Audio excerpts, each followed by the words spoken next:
長沙會戰3戰3捷，可為什麼第4次長沙會戰僅僅3天就失守了？在抗日戰爭時期，無數保家衛國的戰士付出了生命的代價，而在那一場场驚心動魄的戰役裡，長沙保衛戰絕對算得上是濃墨重彩的一筆。靠着天廬戰法，中國軍队3戰3捷把嚣張的日軍打回去了。按說前3次贏得那麼漂亮，守城策略只會越来越好，怎麼到了第4次，短短3天就丟了呢？這事兒實在讓人憋屈又好奇。其實總結下來，無非4個原因。第一，敌众我寡，實力悬殊太大，守城防御戰，兵力要遠超敵人才行，因為各個點位都需要人驻守。第1次長沙會戰，日軍12萬，國軍24萬，第2次差不多，第3次日軍10万，國軍增到30萬。可到了第4次，日軍直接拉來36萬，國軍還是30萬。更要命的是，這30萬還不是以前的30万。之前的精锐中央軍被調去了緬甸和雲南，頂替上来的大多是雜牌部隊，等於說人數沒變，戰鬥力卻掉了一大截。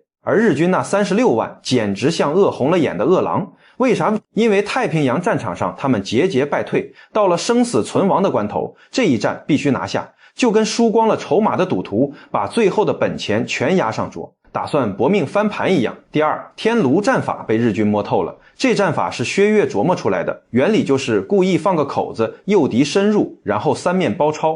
前3次把日軍收拾得夠嗆，可日本人也不傻，吃了3次虧之後，苦思冥想，還真找到了破解方法。你不是像個香爐嗎？那我就把香爐的2壁打穿，再把爐底凿爛。具體怎麼打？兵分3路，2路跟兩邊的國軍糾纏，主力部隊直插中間，直搗黃龍。這一下，天廬戰法的短板就露出來了。包圍圈拉得太長，兩側一旦被攻擊，援軍根本來不及救。等日軍突破2側，在中間會合，底部的國軍孤掌難鳴，很快就撐不住了。第三，主力部隊被調走，這事兒太要命了。雜牌部隊沒打過防守戰，對天廬戰法的理解也差着火候。對面的日軍卻是老對手加援軍，有備而來。更要命的是，戰前換將換兵，在軍事上是大忌，跟直接說放棄這座城沒什麼兩樣。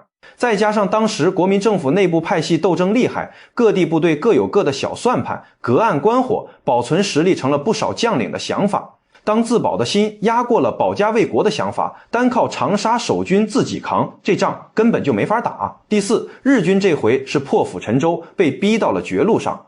太平洋戰場快崩了，他們唯一的活路就是打通一條縱貫南北的陸上通道，長沙正好卡在必經之路上，不拿下不行。所以日軍這回是被下了死命令的，從上到下都透着一股拼命的狠勁兒，氣勢跟前3次完全不一樣，天時地利人和一樣都沒占上，看家絕活又被人家破了。